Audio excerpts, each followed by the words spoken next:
We're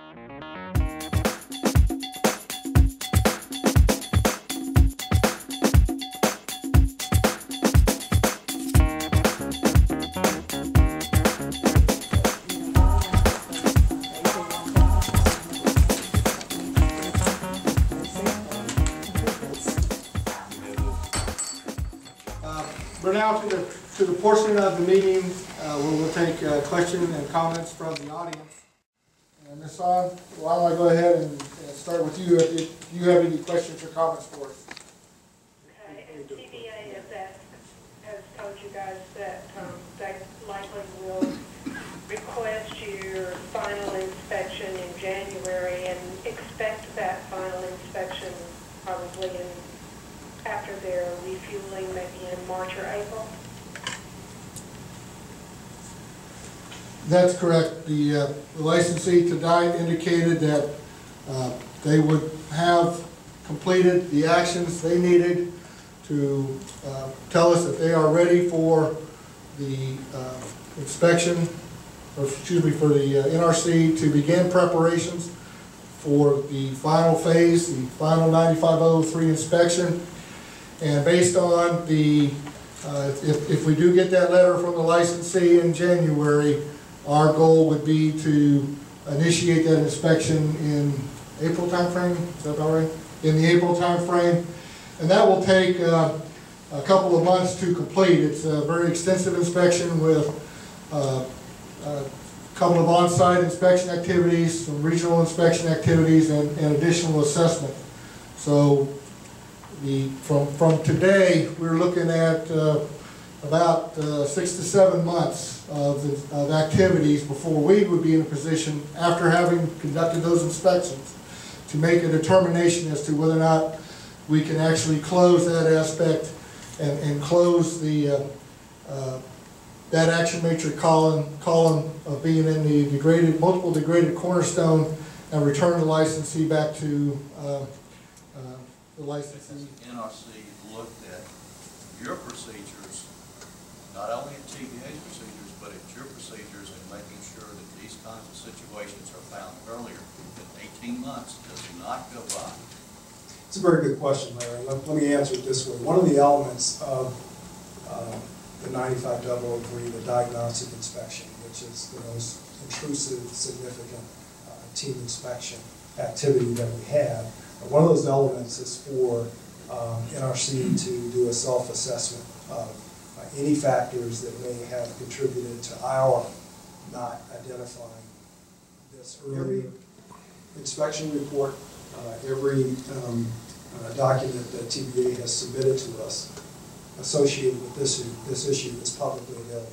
It's our document, and I would encourage you to read it. Here at Brown's Ferry in the control room in January, and a part that caused the fire supposedly was close to 40 years old. And my understanding is that afterwards, the inspectors found there were a lot of parts like that were really old. Maybe that's incorrect. Is that correct?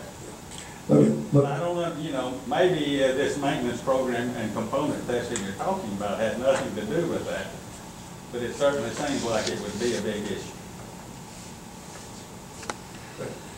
To your first 2 points, we've already had 2 separate public meetings for the Part 1 and Part 2 inspections.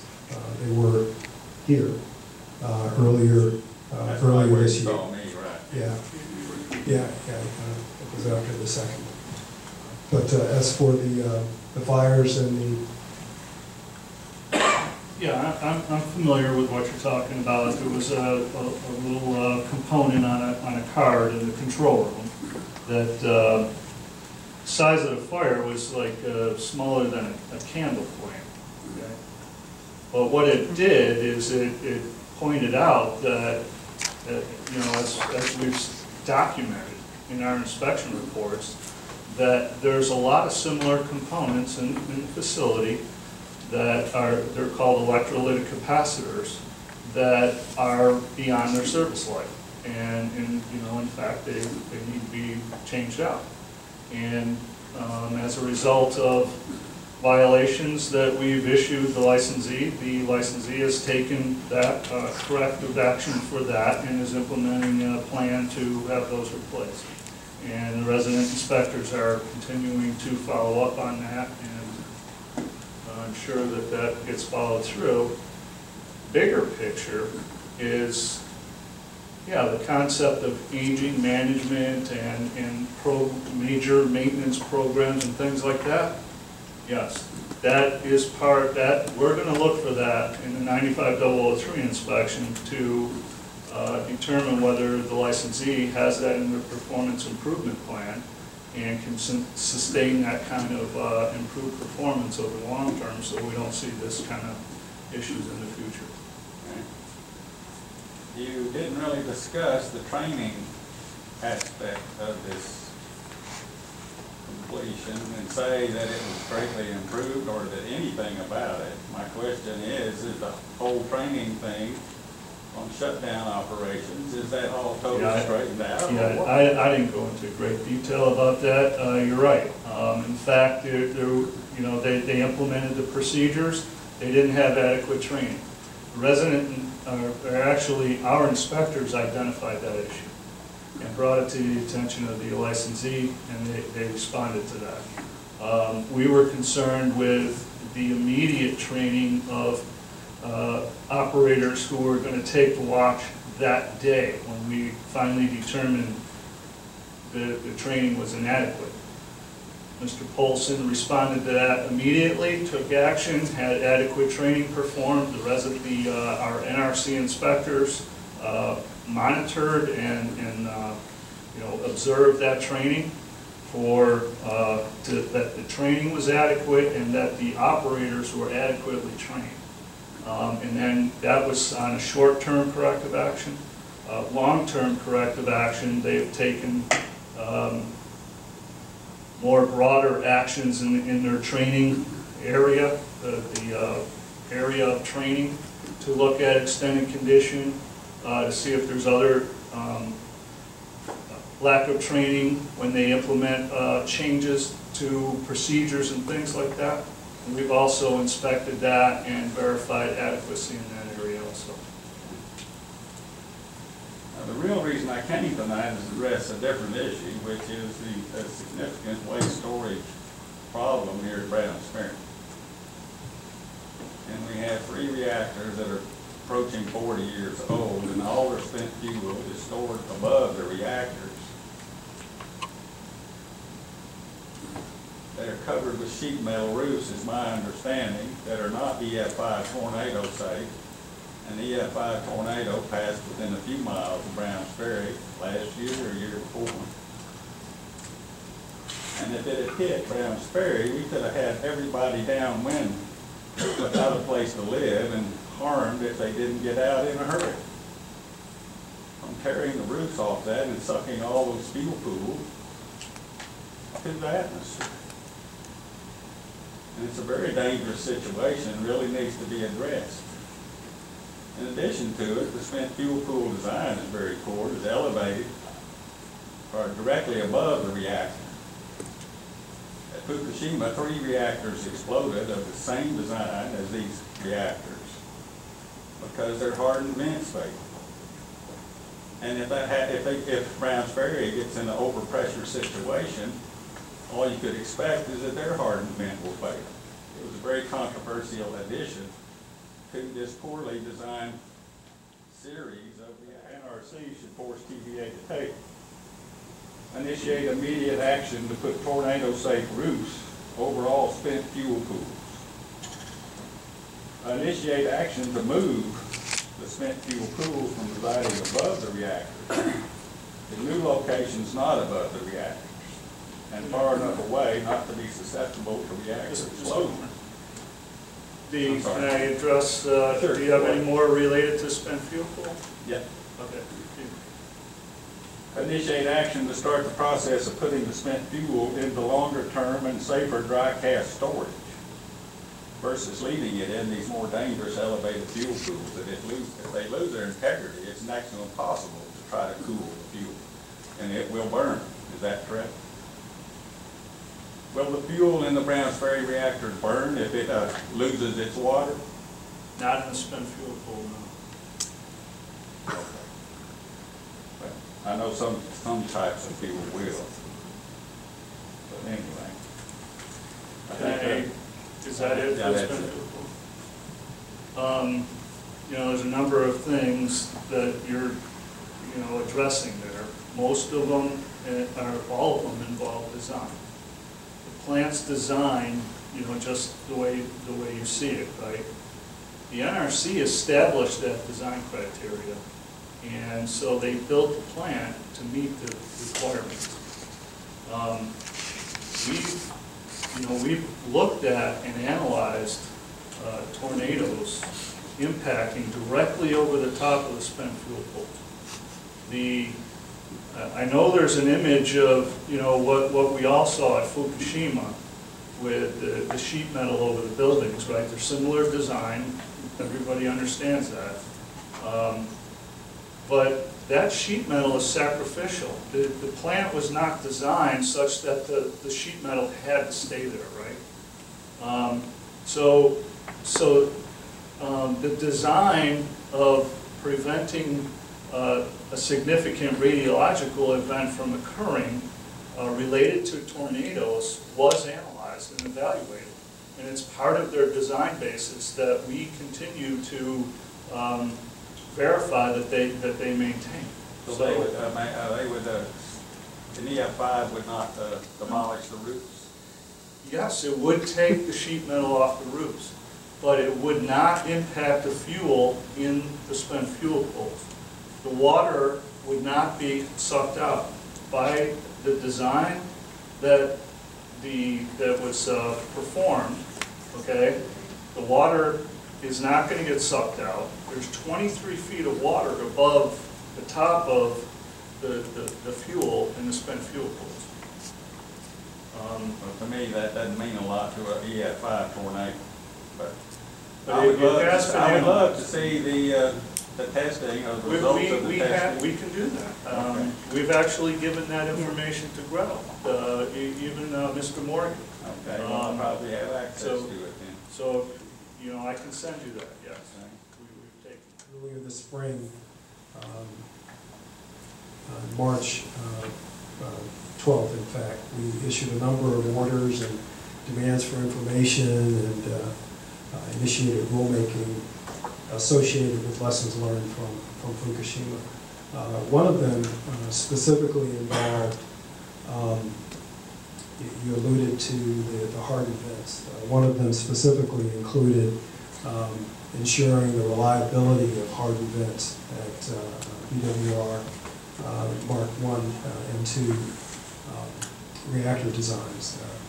So for the reasons, based on insights that we learned from Fukushima, it also included enhancing the spent fuel pool instrumentation such that it's more reliable, having diverse and redundant means of confirming spent fuel pool level, even though there was no damage, if you would, to the spent fuel pool, or no fuel damage in the spent fuel pool for Fukushima Daiichi Unit 4. The fact that there was a lot of activity, a lot of concern associated with what the status of the spent fuel was, because we didn't know what the level, the water level was in the pool.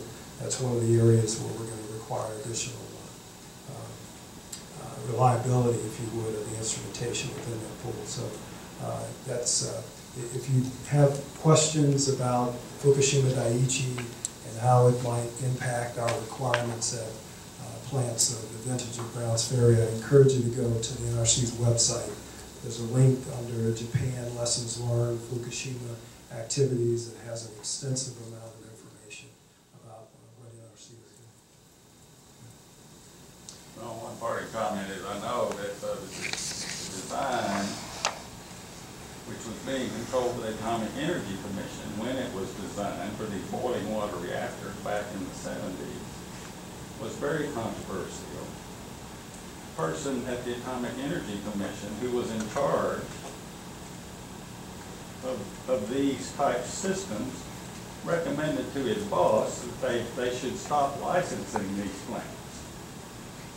And his boss agreed with him, but then said he thought it would wreck the nuclear fuel industry, so he didn't publish or publicize this rejection by the person who was in charge of it. Anyway, the design of this reactor is supposedly very poor, and these hardened vents were added after the fact, and they were very controversial when they were added. Whether it be a power supply, or whether it be an actuator or a valve in the annunciator panels, which are the warning systems in the control room, have all these antiquated, I call them antiquated, or beyond service life capacitors and power supplies. Have they been replaced? Or just how many, if they all have not been replaced and maybe upgraded to digital or more modern analog system, how many are still in existence at this plant? That where there is I kind of equate it like it's a clock run. I mean, are these power supplies and the capacitors in these power supplies, are we going to get that little match-like fire, which, by the way, I want to remind folks, it was a little candle-like fire that almost burnt the plant down. So any fire, particularly in a control room, is a serious situation. I know y'all recognize this, and I know the TVA recognizes it. So just how many of these antiquated or beyond service life parts still are in existence at Browns Ferry, or for that matter, any other plant within the TVA system or nationwide, or the NRC, have the beyond service life, like power supplies and the capacitors? Have they all been removed from that plant, and have they been replaced with modern equipment? No, they haven't. The plan, they do have a plan, and it's a priority-based plan based on what would be more important to get done sooner. As far as the specific details of numbers, do the residents know that right now? Well, it depends on let me just say, the residents have been pursuing this issue for almost a year, since that fire in January, actually. And the licensee has been working, I would say diligently, to come up with the whole entire list, okay? And the residents have been monitoring that activity. And yes, it is a recognized liability. We recognize that there's a liability there. That's why we are looking to ensure that the licensee has a priority scheme for replacing these. But there is some, we do apply based on concern or probability of issues that would result with a failure of this type of component, and what the significance of that could be, okay? That we look and we say, is the licensee's plan reasonable? And that's what these guys get paid a lot of money to do. And so they are following this. I don't know if we have the exact numbers. So Dave, sorry. There's more than just capacitors that was the issue. Hey, Dave, can you go up to the microphone? Oh, sure. I'll stand next to Mr. Morgan. As Gene indicated, the resident inspectors engage the staff of Browns Ferry, and we ask the question, how many are there? And it takes quite a bit of effort on their part to figure that out, because there's hundreds or thousands of these type components. Some of them may be beyond service life, some may not. We can't go out and look. There's no stamp or tag that says, when's this thing too old. They've been working diligently, as Gene mentioned. We have focused on relays, capacitors, degraded pipe in some places. We have programs they have programs that look at, pipe erosion. There's all kinds of things that we get engaged, and we do ask them how many, and then as Gene indicated, we ask, is there an immediate concern, immediate safety concern today? Look at probability of detection, how long would it take to detect something and put it out. All that is specified in our inspection guidance. And then the burden, once we engage the staff, in my case, Browns Ferry, the burden is on them to develop a plan, prioritize which ones comes first, and if necessary, replace them. I can tell you specifically, we were very much engaged on some older relays, not capacitors, but relays. In this outage, they went in and identified and replaced, tens, hundreds of relays. It wasn't in their plan before the start of that outage. I don't know, by my memory, the number of capacitors and relays. These are tiny little components, but we've gotten their staff to come to us with what they think the numbers are, and then they tell us what the priorities are. They show us the work plan. Nothing can be done overnight, and we don't want them to try to rush those repairs, replacements. We want them to do it right and safely with an organized plan. I think that's the best I can answer you. We're engaged, we know about it, they tell us, and we follow the corrective action progress. That's all good to hear, and I know you work hard because you live here. You're, like I said, the resident inspector. And nobody wants to get up even in Atlanta and read, oh my goodness, what in the world has happened at Browns Ferry last night? Nobody wants to hear that. But there's reason for concern. We're talking about the immediacy of a problem. The panel, as I understand it, was a warning panel for the ventilation system. But these components, as the outdated service life exists in other areas, what if the next annunciator panel is that panel that gives the warnings for the high pressure cooling system, both right and left? What if it is a major relay that goes out or activates a system to control that high pressure cooling injection system? That seems to me to be a serious issue, and it's just not 1 or 2 years, because it's been documented that the corrective action, these are repetitive failures going back to 2008. Documented in 2008. Documented in 2009. Corrective action program was established in 2011, but still nothing was done until, we got a little fire in the control room. So, see, it's not just the little fire that is of the concern. And in a ventilation warning panel, it is that management and training actions, which y'all are identifying in your program, that is long-term not being corrected by the TVA and the management of that plant. Something's got to be done. And I find it, as a concerned citizen over here at Scottsboro, Alabama, and member of several environmental groups, that when I hear things that, yeah, actions are being taken, and it's greatly appreciated.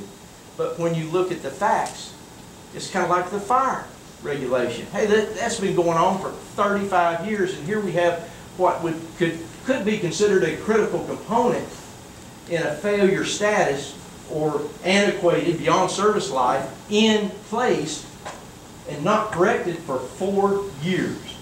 That's a problem. Now, in my book, that's a problem, and there's a lot of concerned citizens. That's a problem. So, I mean, how much longer is it going to take to fix this? Another 4 years? Can we say, are we going to identify these things, say, hey, look, by gosh, we got a problem here. I mean, this, as a member of the concerned public, which I want to place trust in my government agencies, whether it be the TVA, the NRC, doggone, these guys are concerned about this, and they give assurances to the public, we're going to get this fixed. And we're going to have a definitive time frame, 18 months, we're going to get all these defective electronic parts, antiquated or beyond service life or whatever, and we're going to replace them. That's what needs to be said, and nobody's saying that. We say, yeah, we recognize this, we recognize that, but we don't have a specific time frame to say, hey, here's the list, ladies and gentlemen, and you're right. What are we going to do? And here's what we're going to do, and here's the time frame. We're not hearing that. I understand, and I understand your concern, and you're right tonight. I don't think TVA can give you that answer, and we certainly can't either. But I do understand your concern, and I believe it's a legitimate one. And my expectation, based on what I've heard here tonight, is that at some point soon, TVA and we'll be in a position to provide you that answer. Okay? Thank you, appreciate your time. Anyone else have any questions? Yes, ma'am. Regarding the disintegrating parts, it seems to me that with the wonderful world of computers, that there could be a program that would know the expiration date for all of these important parts in a nuclear power plant, so that reactors and cooling pools and all of the parts and wiring. This isn't joke time. And wiring are replaced in a timely manner. They have expiration dates, just like your prescriptions have expiration dates. Parts wear out, and especially at Browns Ferry, that has had so many unplanned scrams, partial and full scrams, which I'm still trying to find out how many for each reactor. And my question now is, has anyone at the NRC looked into how many scrams there have been for each of the reactors at Browns Ferry? Partial and full scrams in their lifetime? I thought the Nuclear Reactor Regulation Office responded to you on that. No. And our Not on that particular issue, and I really would like to have a response. okay. Yeah. I'll look back at the correspondence that was sent to you, and Thank you, Steve.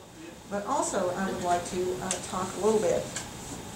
I would like to introduce an idea, and I have 5 environmental groups who are backing me on this at this point, and there will be more because I've just written this up in the last couple of days. But the idea is that, okay, is that better? Can people hear me now? Okay. Sorry, okay.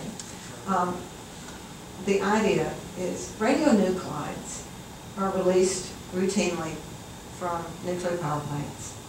And radionuclides are known carcinogens, and they're known to cause damage to DNA in humans and other organisms.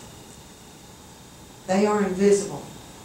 And when Fukushima Daiichi happened, the Prime Minister of Japan calls them the invisible enemy. Now, my question is, no, it's not a question. I want to call on the NRC, and these 5 environmental groups want to call on the NRC to please make radionuclides visible. Put dye markers on all radionuclide releases so that on a routine basis they are visible. We can see where they land on our cars, in our lawns, on our babies' toys, so that we can see where they come from and where they end up. Because they don't go away. Some of them do, some of them have short half-lives, some of them stay around for 100,000 years. So it seems to me that this is a public health hazard that is released regularly into our environment, and that people are not notified when it happens. We get pollen alerts. Why are we not getting these radionuclide poison alerts in the neighborhoods of nuclear power plants? And it seems to me that the way that gas is required, propane and natural gas is required to have an odor marker, that radionuclides should be required to have a visual, readily identifiable marker. personally, I've never heard of being able to, make radioactivity visual. Well, But I will tell you, hold on. Yeah. I will tell you that it's measurable, right? Hmm? We measure it. And every discharge point at each of the plant facilities are monitored and measured. And every one of those discharge points are put in a report, an annual report, a discharge monitoring report that's required by the NRC, and it's made public. I know that. So each member of the public can see what Browns Ferry puts out to the environment. Yes. So it's not like the public doesn't totally know, what's going on. It's Whether an it be annual report. liquid, gas, right, there's liquid, there's gas, and there's That's particulate. right. All those are monitored. Mhm. So, but I personally don't know anything about being able to make it, visualize. Have you heard of this? No, I know, this is probably a new idea, but so was the odor marker for gas when it was first introduced as an idea for public safety. And I'm sure the gas companies didn't like it. I understand. I But, it can be done. I asked a room full of people who were, included physicists, included nuclear operators, included people who were in the nuclear industry, if there was anyone who thought that it could not be done, and no one thought that it could not be done. So we call on you to please do it. And the groups I'm representing on that are Mothers Against Tennessee River Radiation, Bellefonte Efficiency and Sustainability Team, the Blue Ridge Environmental Defense League, Neighborhood Environment Watch, and the Tennessee Environmental Council. Thank you. Appreciate your time. And appreciate your keeping us safe. Thank you. If there's an accident, though, we want to see where it lands so that we can deal with it. I know we've talked about this before, about the evacuation plans. People around here do not know what the evacuation plans are.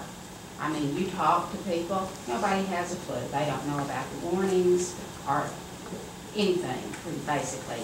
And people need to know that. I mean, the schools, they need to have the information, what they need to do in case of an emergency. And if you all could put your foot down and say, to the powers that be, and have them get that information out there, if and when, hopefully it's just if, there is an accident, we'll know what to do. So if you all could do that, we would greatly appreciate it. And please do everything you can. Okay. Successfully. When we have perhaps our annual performance meeting next spring, I'll make sure that we invite emergency management folks locally and from the county. Perhaps we can have an open house period if we hold it here out in the lobby and share information to people that may be interested in hearing and learning more. So we'll work with those other government agencies that have a role in emergency preparedness to make sure that we get that information out there. And perhaps you can help us by getting members of the community who sort of may not know, what information is out there. If you can get them in here, we'll certainly make that happen. Yeah, well, there's definitely a lot of people that don't know. Okay, well that's not good. And we'll do our part to inform. All right, thank you so much. I have to say one thing. Yes, ma'am. You cannot say that there was no permanent damage to any people from Fukushima Daiichi. Yes, I can. And here's why.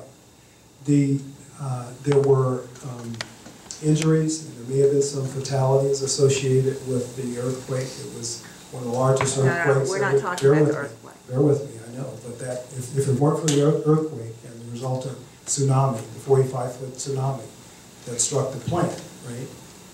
Yeah, like an there wouldn't have EF5 been- tornado could have struck right here. Well, In fact, it did. Right next to Browns Ferry. yeah. The facts as we know them, as the Japanese have reported to us as TEPCO, which is a utility over there, that has reported as well as the government, that no one died, no one was significantly injured from exposure to radiation from Have the Fukushima birth effects Daiichi. started showing up yet? Pardon? Have the birth effects started showing up yet? Only in the Again, case. based on the information we have gotten, the U.S. government and other organizations have gotten, there was no significant exposure to radiation from the accident at Fukushima Daiichi Units 1, 2, and 3. Right? There's no evidence to contradict that at this Yes. point. And should you have any, we'd love to see it. All right? Okay, I'll be happy to send you that, All right, thank you. because the biology does not support what you're saying. I'd be happy to pass it along to others. All right, thank you. The other question I have is, with just these unintended consequences, you're talking about putting MOX as fuel in this reactor. Has TVA done any kind of studies to determine what MOX may actually, the effect that it might have on the plant at this age? As far as MOX fuel, I'm not very familiar with any use of that here at Browns Ferry, or plans for use of that by Tennessee Valley Authority here at Browns Ferry, so I'd have to get back to you on that. Well, there have been, we've had public hearings concerning that. So, I mean, surely you would know about that as the NRC. Well, I said I don't. yeah, the Department of Energy is working, I don't know if that's the right terminology, but discussing the possible potential use of MOX at fuel at Browns Ferry. But you know, that's not imminent. It's a long-term process. So, and when I was at the last public meeting with the Department of Energy right in this room, you know, TVA has said that that is not something that they're considering on a short-term basis. So, pointed answer to your question, there will be studies and analysis done to, in the event that it's, I'm sure it'll be investigated, you know, the use of it, to what extent, you know, the NRC is not involved in that process yet, because it's the Department of Energy, and, but there, you know, My question is, my point being first that we have an 18-month period of time, we have a decade's period of time, we have a 4-year period of time, we have another couple of decades here where things have not been addressed. So consequently, what you've told us tonight does not make me feel any better about what the NRC and what TVA in general is doing to protect us. It hasn't made me feel any better. So, Mike, I'm glad that you're here. I appreciate your all being here. But it is delayed after delayed after delay, and you keep telling us how important safety is and how important procedures are and how you're on top of things. But you have yet to demonstrate that to us in any way. That's just my concern. Okay. And again, I appreciate what all you're doing. And I thank you for appreciating that we're here, and I hope that you've gotten something out of it. Certainly, one of our goals wasn't necessarily to make you feel good, but to inform you. And I hope you're more informed now than when you came in a couple hours ago. All right, Larry, thank you. Does anyone else have any questions or comments for us? Thank you so much for your patience this evening.